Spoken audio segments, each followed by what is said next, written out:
Michael Jordan, Lewis Hamilton ou encore Cristiano Ronaldo, ils stressent tous.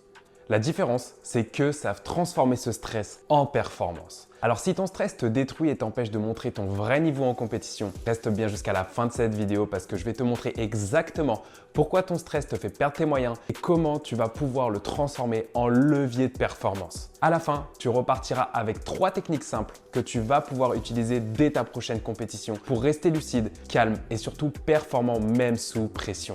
Si tu ne me connais pas encore, moi c'est Timothy Sionville, ancien champion de France de karting et aujourd'hui coach mental pour les sportifs qui veulent exceller, se libérer du stress et construire une confiance solide sans la peur du regard des autres ni la peur d'échouer. Et pour que tu comprennes mon premier point, une étude a été faite sur 2 groupes de sportifs où on leur a montré un film sur le stress. Au groupe numéro 1, le film expliquait comme quoi le stress améliorait les performances, augmentait l'énergie, la concentration, que toutes les sensations qu'on ressent à une compétition, c'est simplement le corps qui se prépare à donner son maximum pour performer. Au groupe numéro 2, le film disait totalement l'inverse, comme quoi le stress était dangereux, nocif, qu'il détruisait les performances. Les 2 groupes se sont entraînés de la même manière. Arrivé le jour de la compétition, devine qui a le mieux performé. Le groupe numéro 1. Juste parce qu'ils croyaient que le stress les aidait. Parce que dans leur tête, c'était codé stress égale performance. Et ça m'amène à mon premier point. LeBron James le disait parfaitement. Le stress sera toujours là. C'est ce que tu en fais. Donc le stress n'est pas ton ennemi. Le vrai problème, c'est l'interprétation que tu as du stress. Ce n'est pas ton stress qui te fait perdre tes moyens. C'est ce que tu crois sur lui. Et pendant longtemps, j'ai cru moi aussi que stresser avant une course, c'était mauvais. Donc dès que je sentais mon cœur battre un peu plus vite, ma respiration se raccourcir, mes mains tremblaient, j'envoyais le message à mon cerveau de « Oh merde, je vais foirer, je suis en danger ». Donc je transformais un stress positif en stress négatif de par mon interprétation. Et c'est ce que vivent 90% des sportifs. Ils ressentent du stress, ils croient que c'est dangereux, donc ils se crispent et veulent combattre le stress. Mais le jour où tu comprends que le stress est normal et que c'est juste ton corps qui se met en mode performance, tout change. Parce qu'au lieu de te dire « Oh là là, je stresse, je suis en danger », là tu vas dire « Ok, je stresse, c'est normal, c'est important pour moi, donc mon corps m'envoie toutes les ressources pour donner le meilleur de moi-même. » Et là, boum, ton stress devient une ressource et non quelque chose que tu vas subir. Et si tu veux aller plus loin et comprendre en profondeur pourquoi ton stress te bloque, tu peux réserver un appel stratégique offert avec moi où pendant 20 minutes, on identifie exactement ce qui déclenche ton stress et je t'aide à construire un plan d'action clair pour performer plus sereinement. Le lien est dans la description.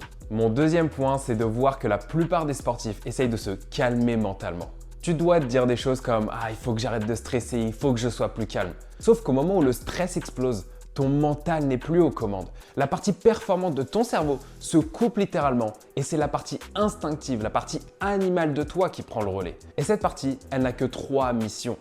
Fuir, se battre ou se figer. Donc dans cet état, c'est impossible d'être en pleine possession de ses moyens.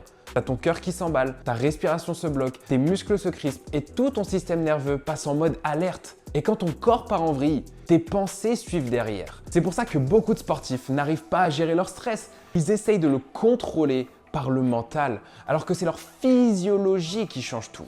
Et aujourd'hui, les études nous montrent que nous n'avons aucun accès direct sur nos émotions. Par contre, on peut mettre des choses en place qui vont influencer nos émotions. Je te parle bien de ta respiration. Car quand tu respires vite et superficiellement, ton cerveau reçoit le message de « je suis en danger ». Et moi, j'adore dire que nous avons trop pris l'habitude de respirer par le bout du nez simplement pour ne pas crever. Et c'est vrai, on a perdu l'habitude de respirer profondément, de mettre de la conscience sur notre respiration. Parce que le but, ce n'est pas de crever, c'est de performer. Et en respirant, tu permets à tout ton système de ralentir. Tu rééquilibres ton rythme cardiaque et ton cerveau reçoit le signal de « je suis en sécurité ». Et du moment où il reçoit ce message, tu récupères l'accès à la partie la plus performante de ton cerveau, ton cortex préfrontal, parce que c'est lui qui gère ta prise de décision, ton sang-froid, ton focus, ta lucidité. Donc tu augmentes drastiquement tes chances de performer grâce à lui.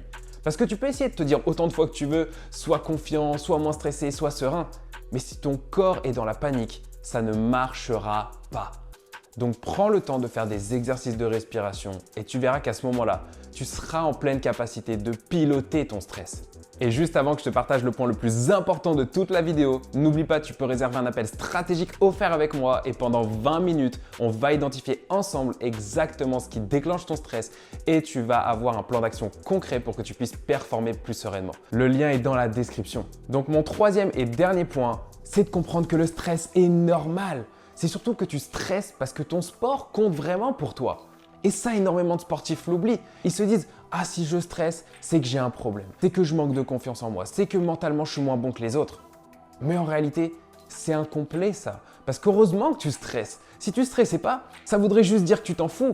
Parce que quand tu n'as aucun enjeu, aucune ambition, aucun désir de réussir, t'es tranquille. Et ton stress, lui, il va apparaître uniquement quand il y a de l'enjeu, quand c'est important pour toi. C'est quand tu as cette petite voix en toi qui dit hey, « j'ai envie de réussir, j'ai envie de performer, j'ai envie de donner le meilleur de moi-même ».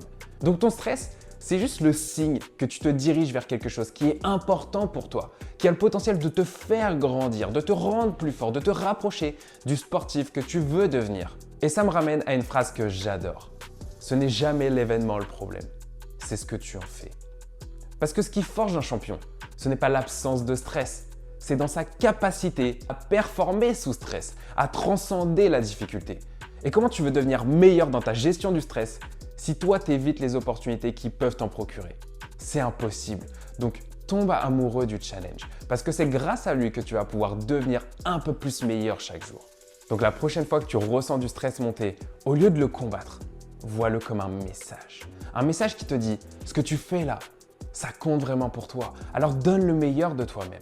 Si tu appliques vraiment ces 3 points, tu vas faire partie du top 1% des sportifs qui savent utiliser leur stress comme un levier de performance et non comme un frein. Parce que le jour où tu comprends que le stress est là pour t'aider à donner le meilleur de toi-même, tout change. Parce que tu passes de la réaction à la création. Tu ne subis plus ton stress, tu le pilotes. Tu sais l'utiliser pour devenir plus performant. C'est exactement ça qui différencie les champions des sportifs qui plafonnent.